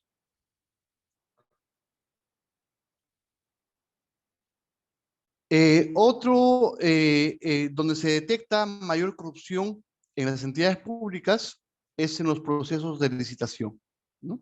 Hay un 84% donde es ahí donde está la corrupción más grande. Ya sea que la empresa sea mediana o sea grande, ahí está donde se ¿Por qué creen ustedes que el Ministerio de Vivienda fue una de las que a la fecha tiene mayores problemas, ¿no? Luego están los trámites administrativos. Y esto es lo triste. Cuando uno va a un gobierno local X a hacer o pedir un trámite, se encuentra con que hay que pagar por todo. Es increíble. Uno le pide el TUPA y en el TUPA no está. Y dice, bueno, si gusta, si no, vaya a otra parte, pues. Un maltrato, una falta de empatía, en fin. El tema está que cuando personas que no estamos preparados para asumir un cargo, una función, y de pronto nos dan ese cargo, el poder te nubla y crees que eres lo máximo en ese momento. Y viene el maltrato a la población, al usuario. Pero bueno, un porcentaje menor está en los procesos arbitrales entre empresas y Estado, ¿no? Acá hay un menos porcentaje, o buenos procesos de revisión de formulación de normas.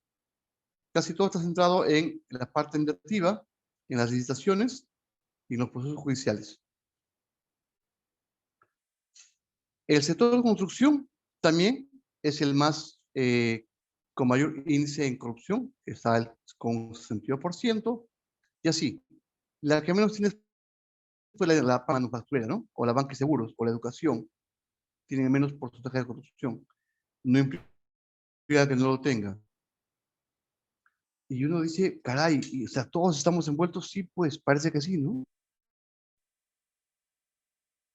Y acá viene la parte más importante, la tolerancia que tenemos nosotros hacia actos comunes de corrupción. Dice, si tú ves que alguien da obsequio o dinero para agilizar un trámite público, ¿qué haces? El 12, una alta tolerancia. Bueno, sí, pues es parte de. 71 personas dicen, bueno, está mal, pero ¿qué se va a hacer? ¿No? Solo un 17% dice, no, eso está mal, eso no se debe hacer. Fíjense, aquí somos los actores principales, ¿no?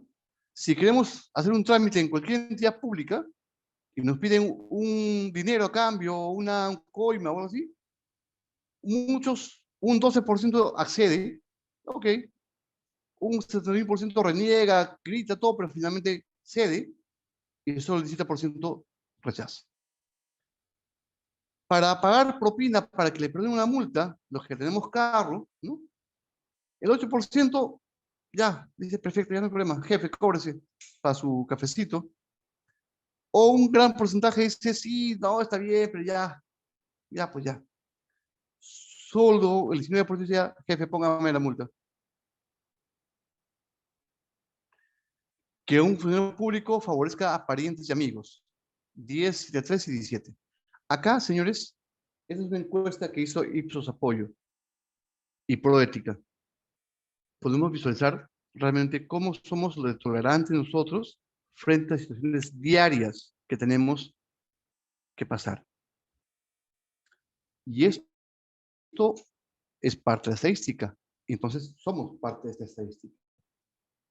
Estaremos aquí, cada uno lo sabe.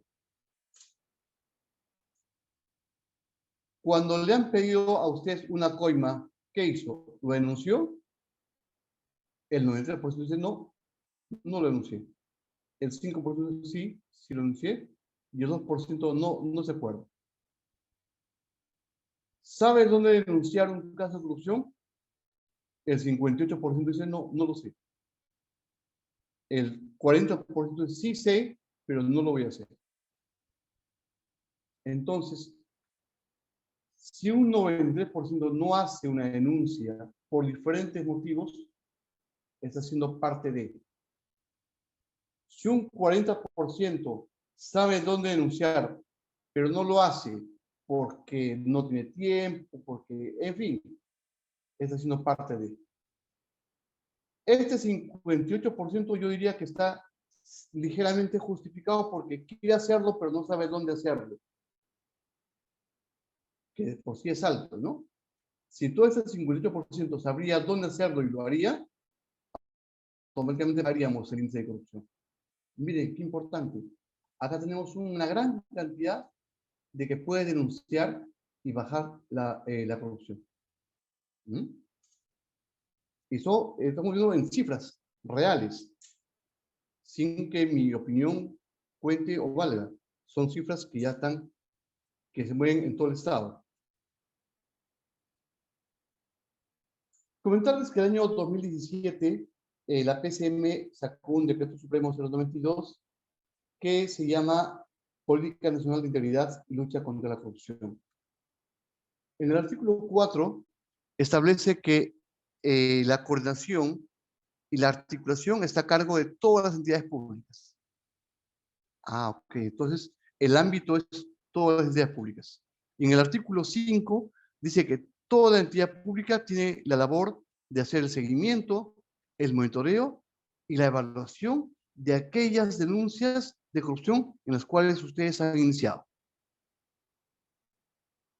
Tendría la norma, es donde se entra a tallar el qué hacer ahora. Esto ya viene funcionando. Lo que se busca es que cada entidad pública tenga el deber y la obligación de realizar no solamente la denuncia, sino el seguimiento, el monitoreo y la evaluación. ¿Para qué? Para que en el marco de la política y su plan puedan tener una mejor apoyo correcto. Se creó el CAN, que es la Comisión de Alto Nivel Anticorrupción. ¿Ok? Ustedes pueden googlear, entrar al CAN y van a ver mucho más de esto. Creada con rango de ley mediante la ley 29976. Y el ámbito es para que se pueda articular, coordinar y adoptar políticas y acciones conjuntas para prevenir, detectar y sancionar la corrupción en el país. O sea, la pelota no solamente está en la cancha de la parte jurídica, sino está en tu entidad, en mi entidad, en todas partes. Y somos parte de ella. Conformada por titulares de entidades del sector público, las cuales son 22 miembros. El CAN lo componen 22 personas. Estas 22 personas son de poder del Estado, de diferentes ministerios. Y la presidencia es rotativa cada 2 años. Actualmente la ejerce, bueno, la ejercía la actual premier y obviamente lo asumió el señor Angulo actualmente. Y se crean comisiones regionales anticorrupción. Hay 21 CRAs que ya están funcionando en diferentes departamentos o regiones del Perú. El Decreto Supremo 042 del año 2018 crea la Secretaría de Integridad Pública, la SIP, que ya está funcionando. El CAN culmina trabajo técnico de implementación de ISO antisoborno. Se ha generado un ISO antisoborno para poder cuantificar y medir esto. Se promulga la Política Nacional de Integridad y Lucha contra la Corrupción. Y finalmente, el Poder Ejecutivo aprueba el Plan Nacional de Integridad y Lucha contra la Corrupción al 2030. ¿Correcto? Entonces, ya hay un Plan Nacional al 2030 de lucha contra la corrupción.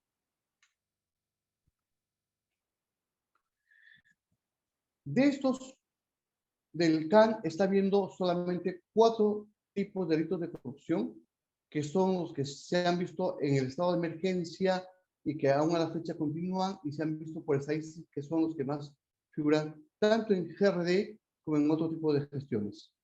¿Cuáles son estos 4 tipos de delitos? Los más comunes, ¿no? Que hacen que esta imagen sea siempre vigente.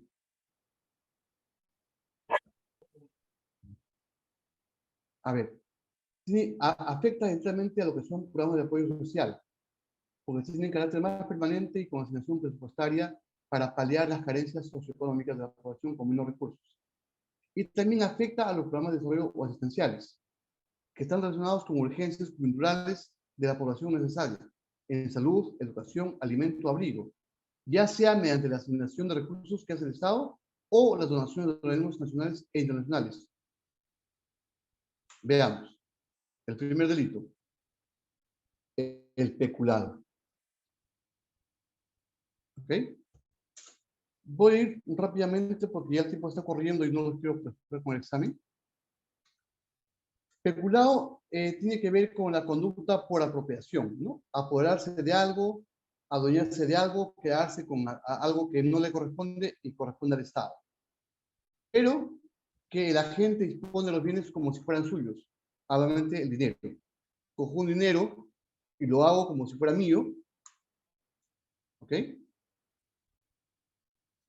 La consumación de esto en un perjuicio, en un monto mínimo, perfecto.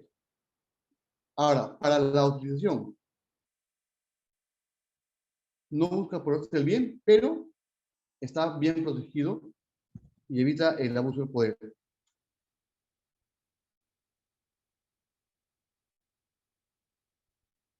Cuando una persona sabe que su colega o compañero está haciendo peculado y es cómplice, también tiene una sanción mayor a 2 años de pena privativa de libertad.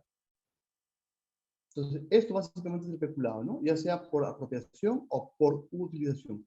Hay dos formas de peculado.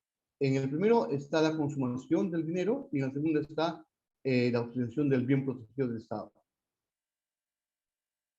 En este caso, el Código Penal en el artículo 387 estipula una pena de libertad no menor a 4 años ni mayor de 8. Pero aquí he puesto algo que tiene que ver directamente con ustedes, que es cuando el peculado tiene que ver en temas de emergencias o momentos en los cuales ocurren desgracias. Está acá, ¿no? Dice, sin embargo, el tipo penal crea un marco punitivo más amplio, estableciendo una pena privativa de libertad no menor de 8 ni mayor de 12, cuando estos efectos o caudales están dirigidos a fines asistenciales o programas de apoyo institucional o emergencias. Es decir, el peculado en un tema de emergencia tiene una sanción más amplia y más dura en cuanto a pena privativa de libertad. Para una persona que no tiene nada que ver con emergencias, lo máximo es 8 años, en cambio, para una persona que trabaja con emergencias, es hasta 12 años. ¿Correcto? Y así en los 4 delitos, la pena privativa es más amplia y más dura con aquellas personas que usan recursos de emergencias o temas de programas sociales o de apoyo o asistenciales. Malversación de fondos públicos.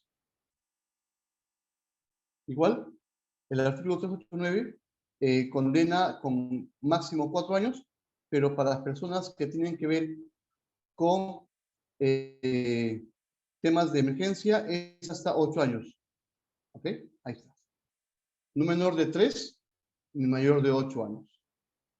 Para temas de emergencia. Entonces tengamos cuidado con el tema de malversación. Colusión. Conducta es concertar, pactar, conversar con los interesados para estafar al Estado, ¿no? En una defraudación al mismo. La consumación tiene que ver con una sola concertación, ¿ok? A un pacto y el bien afectado, hay un autor material y la consumación en perjuicio del Estado. Todo esto, que es la colusión, tiene una sanción, un artículo penal en el 384 para personas naturales o normales que no tengan nada que ver con situación de emergencia. Esa está, a ver, aquí está.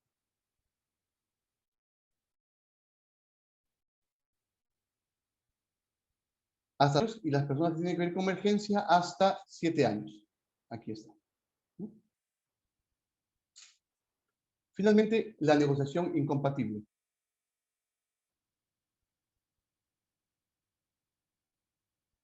Que tiene que ver con máximo de 7 años. ¿Ok? Y la acción es, por parte del funcionario es unilateral, pues no existe un acuerdo con otro. Estos son los 4 delitos que están vigentes en forma con mayor porcentaje. Aparte de los que estoy mencionando en pantalla. ¿Ok? Pero todo esto se puede denunciar. ¿Y dónde se denuncia? Hay un teléfono fijo que es el 0248-8020, anexo 1404, o escribes un correo a denunciasanticorrupción@minjus.gov.p. .gov.pe o entras al aplicativo de sistema de denuncias del MINSUS y pones tu denuncia en forma anónima. De estas son las 3 formas en las cuales actualmente tú puedes hacer una denuncia anticorrupción. Y automáticamente el CAN toma acción mediante el Ministerio de Justicia. ¿Correcto? ¿Hasta ahí alguna consulta, señores? Para ir ya terminando. Ingeniero, disculpe usted, no, sí, brevemente y de forma rápida, ¿podrías dar un ejemplo de cada uno de estos 4 delitos que ha mencionado, aparte de los que hay, para distinguirlo de forma práctica, ya que un poco rápido? Sí, lo sé.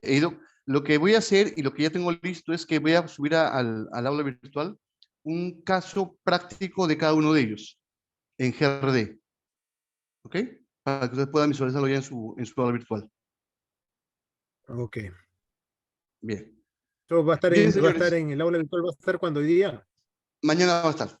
Esto, el PDF, esto acá ya está en el aula virtual. Lo que le acabo de mencionar va a ser el día de mañana. ¿Correcto? Bien. ¿Alguna otra consulta o comentario para ir cerrando? Mañana a partir de qué hora, ingeniero? Clase también mañana en la noche. No, a ver, voy a reiterar. Mañana no hay clases. El día viernes continúan las clases de 7 a 9 y el día Ya. sábado de 7 a 9 y el domingo de 7 a 9. El viernes y sábado se va a ver lo que es PPR 068 y el día domingo estoy tomando la evaluación de lo que he mencionado el día de hoy en una intervención oral de cada uno de ustedes. Van a estar con su cámara prendida para que puedan intervenir. 5 minutos cada uno. Terminamos la evaluación y empezamos el tema de la clausura del diplomado, del 7º diplomado de GRD. ¿Correcto? Yo quiero hacer mención a algo importante. Me ha pasado coordinación académica ya las notas de ustedes hasta este módulo. Falta el módulo 4, que van a dar su examen ahora, el módulo 8 y el 7. La suma de todas las notas al final.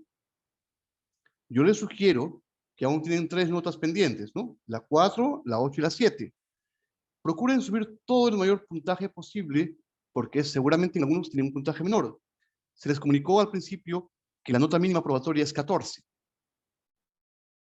Y si se ha cortado todo esto, ha sido con la única intención de que ustedes tengan su certificación este mes para que puedan hacer uso del siguiente año de la misma. El día de mañana o el viernes les está llegando a ustedes un enlace para que puedan llenar sus datos completos para que sea enviado su diploma a su domicilio vía courier. Yo les agradecería que pongan en forma clara sus datos y donde dice dirección, pongan dirección exacta. Y donde dice referencia, una referencia también exacta. No pongan, como han puesto en algunos casos, ¿no? El grifo, la tienda, o sea, cosas que no se conocen por la zona. Algo más puntual, por favor. Bien. Cualquier cosa se comunican con Kiori Agüero o con César Romero para que puedan ayudarlos a ustedes. ¿Correcto? De parte mía, por esta clase ha sido un gusto compartir con ustedes, conocerlos y yo los espero el día domingo. ¿Correcto? Únicamente decirles que está en nosotros el poder mejorar cada día, el poder hacer que nuestra familia y los nuestros nos miren con mejores ojos, que nos sigamos esforzando, que el cambio no depende más que de uno mismo y que esto se debe multiplicar con las personas que estamos cerca a nosotros. Un abrazo y buenas noches. Buenas noches. Quédense, por favor, porque ahora empieza el examen. No se vayan ahí. Kiromi, ¿me Buenas noches, escuchas? Sí, magíster, buenas noches. Ok. Buenas noches. Bien, yo los dejo, señores, con Kiromi para que el examen lo suba en el Zoom, en el chat del Zoom, y tengan ya un tiempo para eso. Buenas noches. Adelante, Kiromi. Bien, buenas noches. Ahora les voy a enviar el link, por favor, para que puedan rendir su examen. Recuerden que tienen 20 minutos. Lean bien las preguntas muy detenidamente, también las alternativas, por favor, para que no pueda haber ningún percance al momento de rendir su examen. Si tienen algún problema, por favor me lo informen, ¿ya? Ahí les voy a enviar el link.